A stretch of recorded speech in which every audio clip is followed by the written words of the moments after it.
SwayamPrabha. Digital India. Educated India.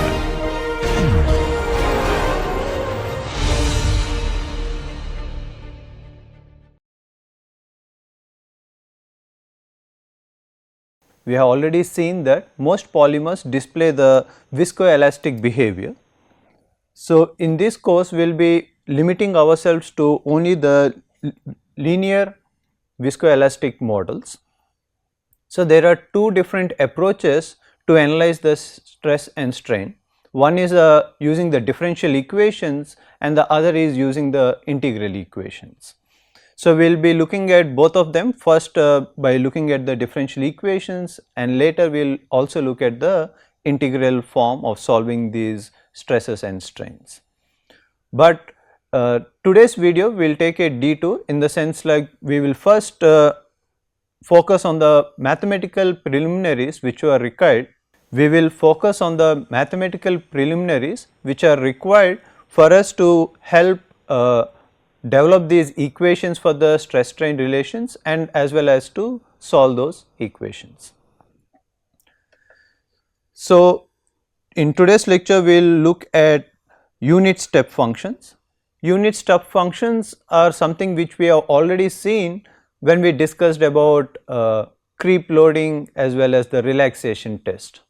So, in creep test we said we are applying a step stress input, and in the relaxation test we said we are applying a step strain input. So, these can be represented using this step function, which is a discontinuous function. The derivative of this unit step function is something called as the Dirac delta function. We will look into how we represent it and what are the few interesting properties of it.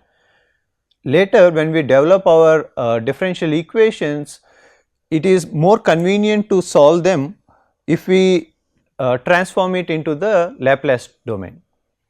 So, we will also look at the preliminary definitions of what are Laplace transform and few basic formula which we will be frequently using.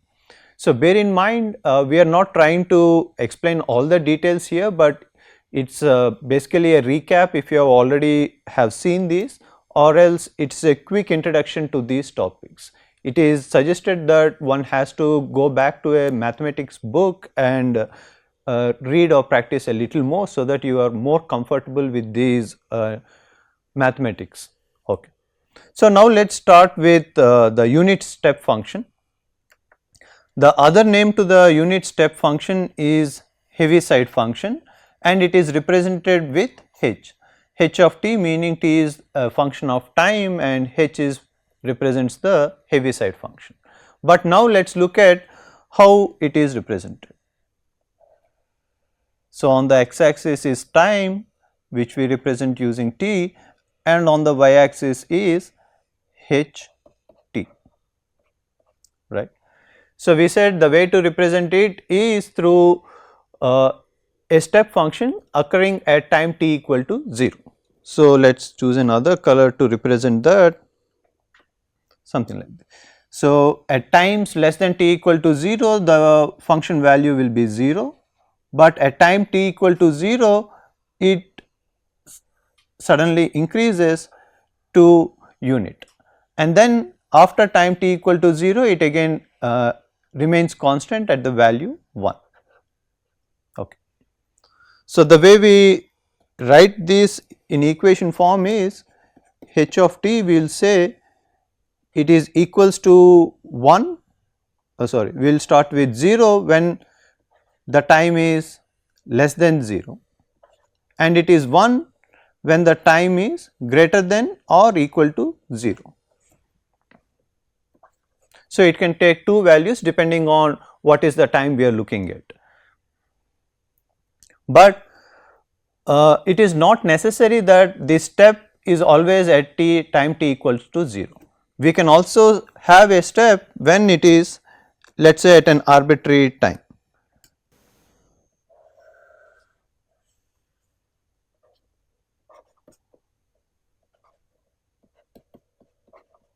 So, let us say we say that this step occurs at some time t1 somewhere here.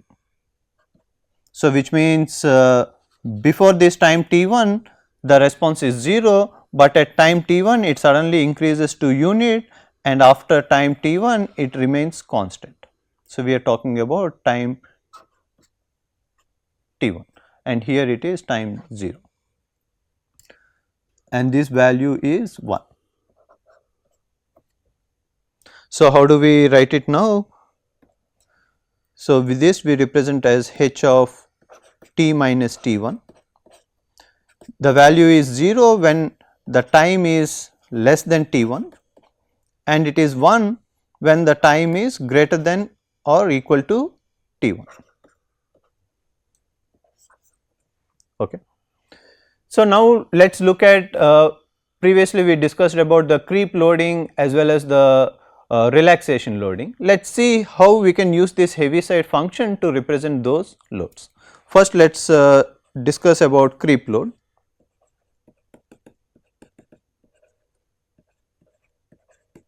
How do we represent creep load? By figures.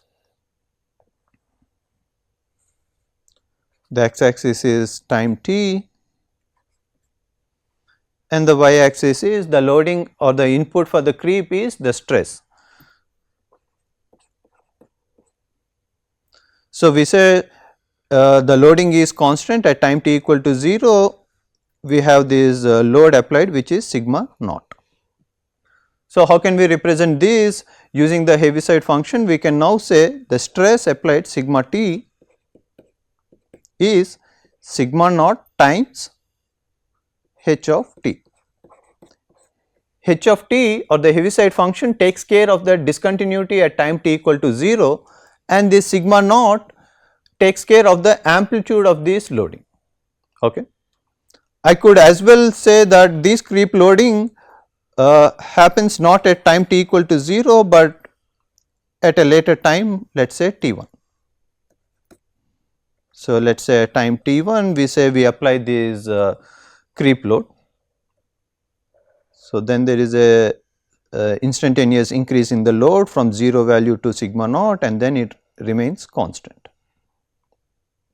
So, again we are talking about stresses. So, this is sigma naught is the applied stress and it is applied at time t1.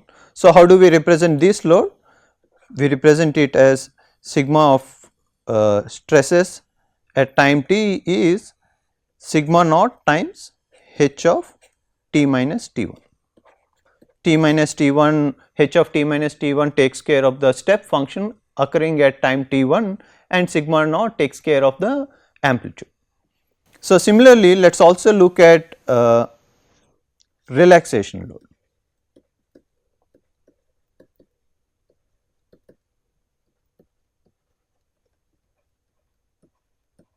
So, in relaxation loads we said the input is strain. Strain will represent at epsilon of t. At time t equal to 0 we said we apply a instantaneous strain epsilon naught and after time t equal to 0 it remains constant. So, how do we represent this? Epsilon of t, the strain at any time is epsilon naught times h of t. And similarly, if we are talking about applying this relaxation load at any other time arbitrarily set say t1,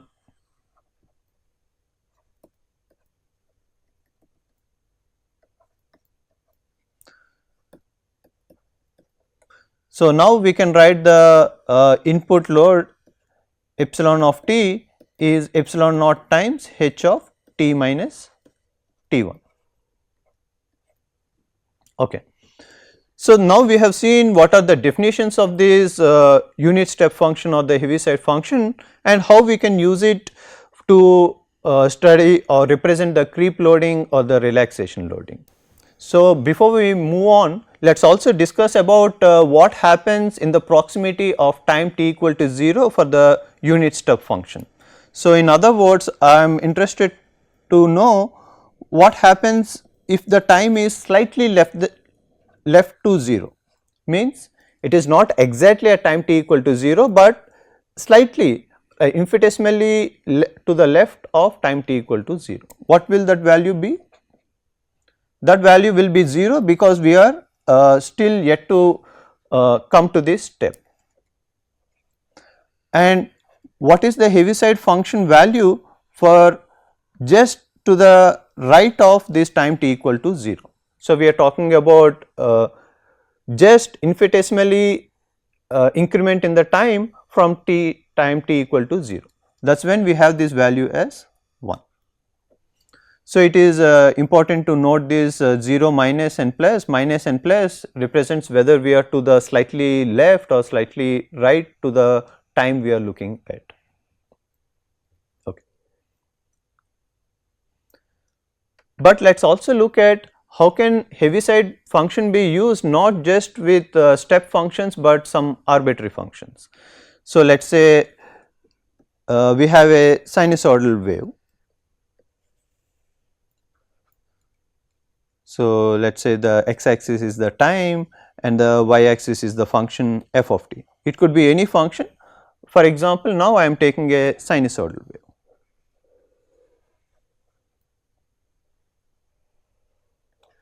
So, now let us see what happens when we multiply this function f of t with the Heaviside function. So, now we are talking about a new function f1 of t, which is f of t times h of t.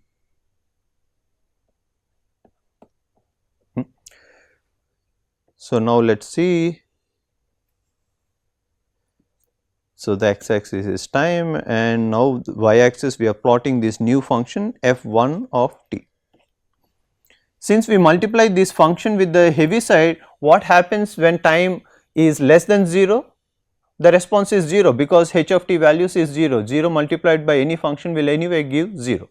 So, to the left of time t equal to 0 there is no response, but what happens beyond time t equal to 0? The h of t value, the Heaviside function value will give you 1 and that is multiplied by the function f of t. So, whatever function we have f of t, that will represent the same even when we look at the right side of the time t equal to 0. So, what we have established is we have shown that what happens if you multiply a function with a Heaviside function. So, we are only focusing on part of a function. Yeah, of course, here I could also have defined another function where instead of starting at time t equal to 0, if it is time t equal to let us say t1 is equal to let us say pi by 2. So, what happens then at time t equal to pi by 2, we know the sinusoidal function value will be 1. So, we will start from this top point. So, there will be an instantaneous increase in the function value f2 let us say, and then we will continue to have this sinusoidal wave. Now, let us move to the next topic where we discuss about the derivative to this unit step function. So, which is the Dirac delta function represented as this delta times time. So, now first look how it is represented. So, the x axis is again time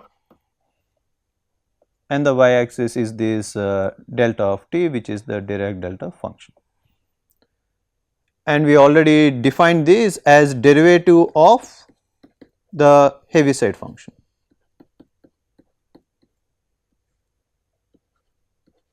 Okay. So, what happens to the left of time t equal to 0? Left of time t equal to 0, let me also plot the Heaviside function, which will help us to better view this.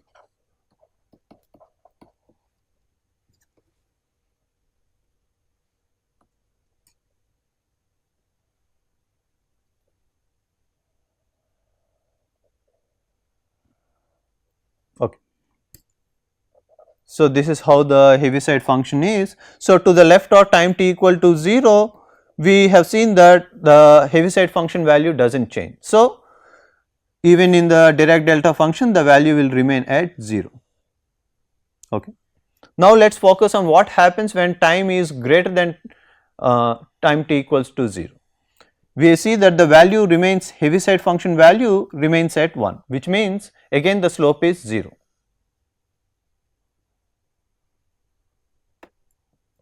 But now the point to be asked is what happens at time t equal to 0. At time t equal to 0, we have seen the Heaviside function value instantaneously moves from 0 to 1. So, the way it is represented in Dirac delta function is by a spike. Let us say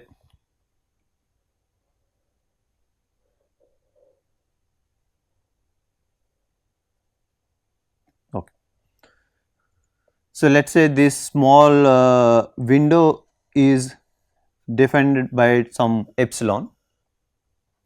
Epsilon is a very small value or an infinitesimal value, then the height or the amplitude of this will be 1 by epsilon.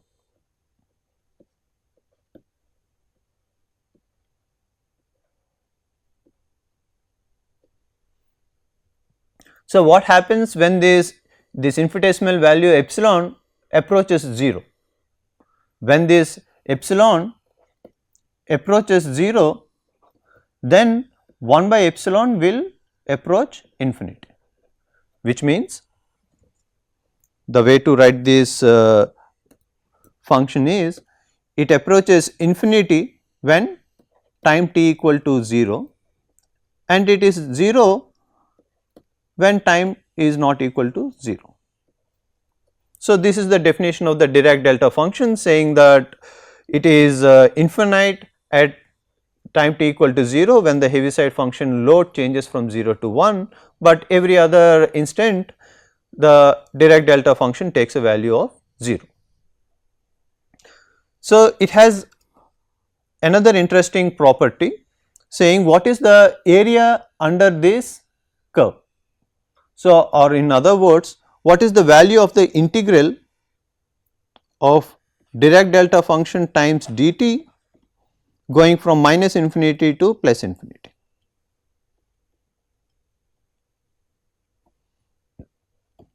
What do you think this value will be? The way we have defined this spike is saying that the width is epsilon, which is an infinitesimally small value, and the height is 1 by epsilon. So, the area under this curve is 1. So, this is a very important property because we will see later that it will be used to represent the singularity. So, Dirac delta function helps us to define a singularity.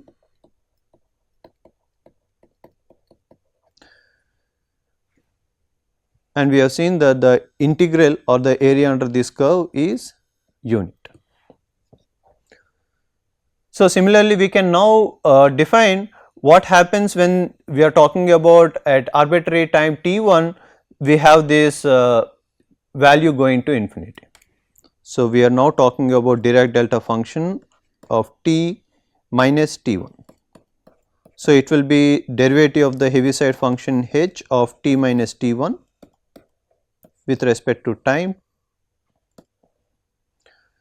This will be again, it will be infinity when time t equals to t1 and it will be 0 at time is not equals to t1. And how does that look like?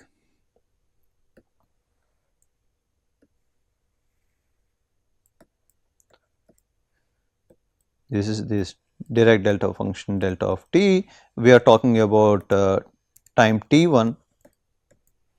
So, we will have the spike at time t1. So, instead of having it showing with an epsilon, I could simply show it as a vertical line as well, saying that at time t equals t1 this amplitude is going towards infinity. Now, let us look at a unique property of this Dirac delta function, where we talk about the integral of a function f of t multiplied with the Dirac delta function delta of, let us say, t minus t1. So, which means we are multiplying with a Dirac delta function where that spike happens at time t equals t1. and the integral limits can again be minus infinity to infinity. So, even if you look at it visually,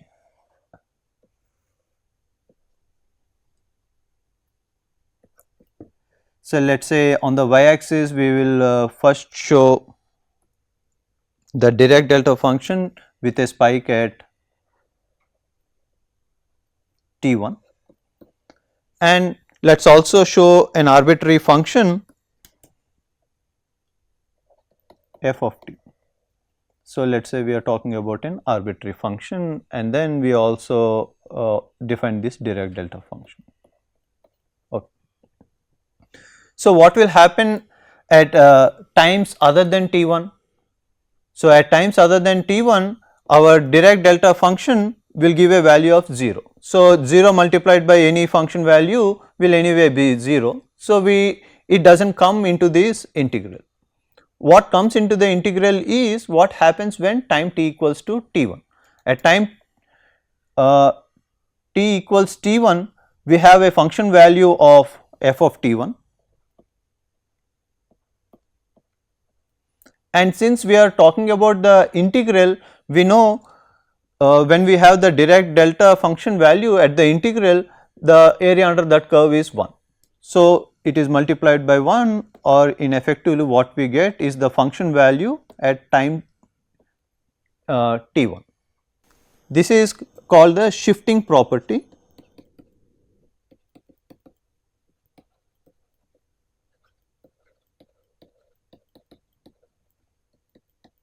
Shifting property of the Dirac delta function.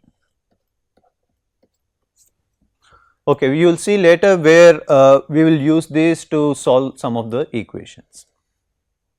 Okay, we have seen the step function as well as the Dirac delta function. This should be good enough to at least talk about the creep load and the relaxation load, and when there are differentials involved, we can invoke this Dirac delta function. Now let us move into, we said when we talk about viscoelastic models, either they can be represented as a differential equation or they can be represented as an integral equation. But when we have these differential equations, it is becomes easier if we solve them in the Laplace domain. So, let us quickly look at what are Laplace transforms and what are the equations and how do we solve them. So, Laplace transforms, let us first write how is it represented as. This is the Laplace of f of t, the function. This can also be written as f dash of s. So, whenever we have Laplace, the other way to represent Laplace is f of s. These are two notations for the same thing, Laplace. But now let us look at the definition of this. The definition is we have an integral from 0 to infinity of f of t, the function, times e power minus st times dt. So, sometimes the limits of the integral can also be written from minus infinity to infinity, that is also correct. So, with this definition, let us look at one or two examples so that we feel more comfortable about what we are discussing about Laplace transforms. So, let us say we are talking about Laplace of a constant c, that we now write the integral 0 to infinity, the constant times e power minus st dt. We can take the constant out of the integral, and the integral formula for e power at we know. It is simply e power at by constant a. So, here when we do this integral, we get this e power minus st by minus s. This needs to be evaluated at the limits infinity and 0. So, see let us take this constant out by minus s, and now let us apply this infinity to this e power minus st, then it will be 1 by infinity again, minus e power 0 will be 1. So, what we get is constant c by s. So, Laplace of a constant is c by s.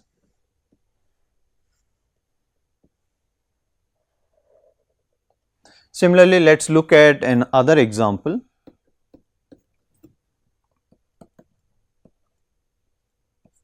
Let us say now we are looking at Laplace of e power at.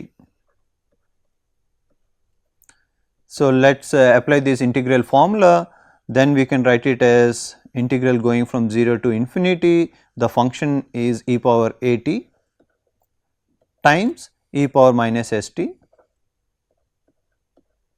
dt. So, when we have two exponentials, the powers can be added. So, now we can write it as e power minus of s minus a times t dt. So, again we use this formula of integral of e power at, by which we get e power minus of s minus a.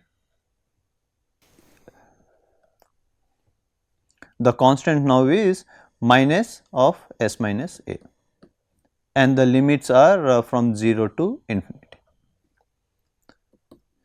So, when we substitute t with infinity, first let us take out the constant, which is 1 by s minus a with a negative sign, and then what is left out is when we substitute this infinity for time, we get 1 by infinity minus e power 0, which is 1. 1 by infinity is 0, so this will end up as 1 by s minus a. So, now we have seen that Laplace of e power at is 1 by s minus a.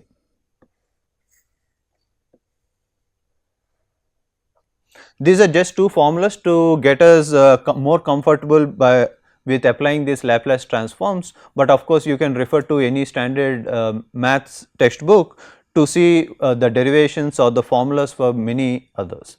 But now what we will do is we will look at some commonly used formulas which will commonly used in these viscoelastic problems. So, let us talk about few functions f of t, and we will look at the Laplace of this function.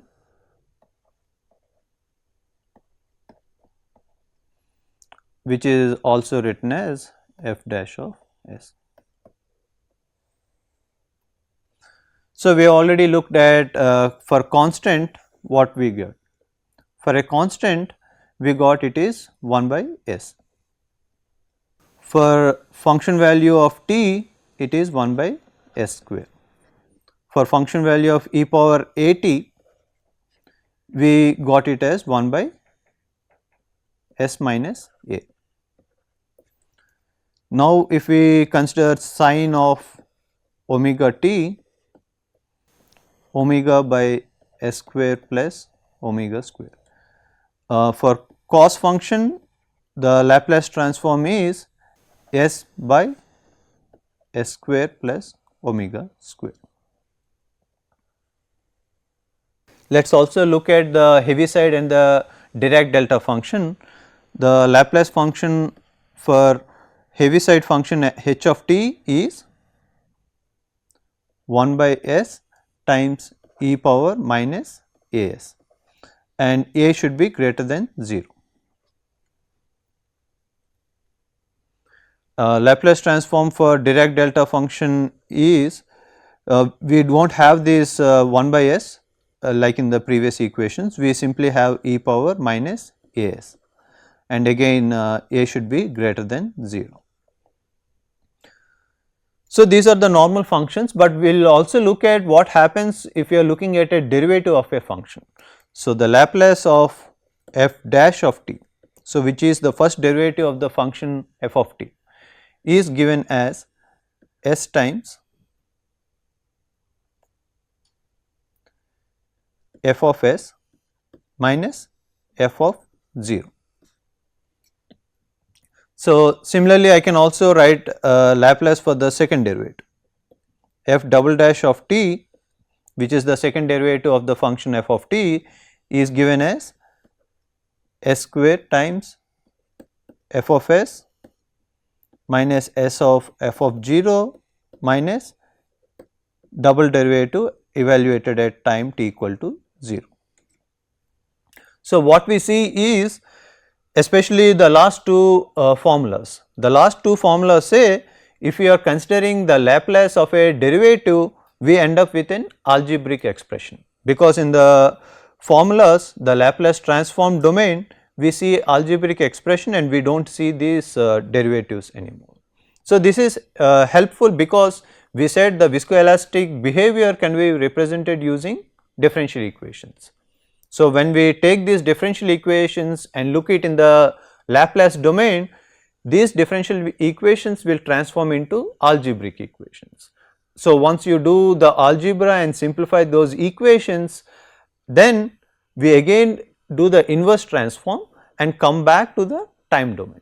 So, usually not for every problem, but for most standard problems it so happens that when you go to the Laplace domain, the equation gets simplified and with the standard formulas you can come back to the time domain using the inverse Laplace transform. This is the reason why we are looking at Laplace transforms as an introduction before we discuss about those differential equations. So, to summarize what we discussed in this video is, we started by discussing the unit step function which will help us to define creep load and relaxation loads, and then we also discussed about the Dirac delta function which is the derivative of the step function, and later we also discussed about the Laplace transforms. We started by showing you the definition of a Laplace transform using an integral, and then these are the standard formulas we have for Laplace transform which we regularly come across when we are solving these viscoelastic problems. And finally, we said the major reason why we are interested in Laplace transforms is because it helps us to transform these differential equations into algebraic equations. Once we simplify, most often it happens that we can again do the inverse transform and go back to the time domain. Okay. In the next class we will be looking at those equations to start with the linear viscoelastic behavior. See you then, bye.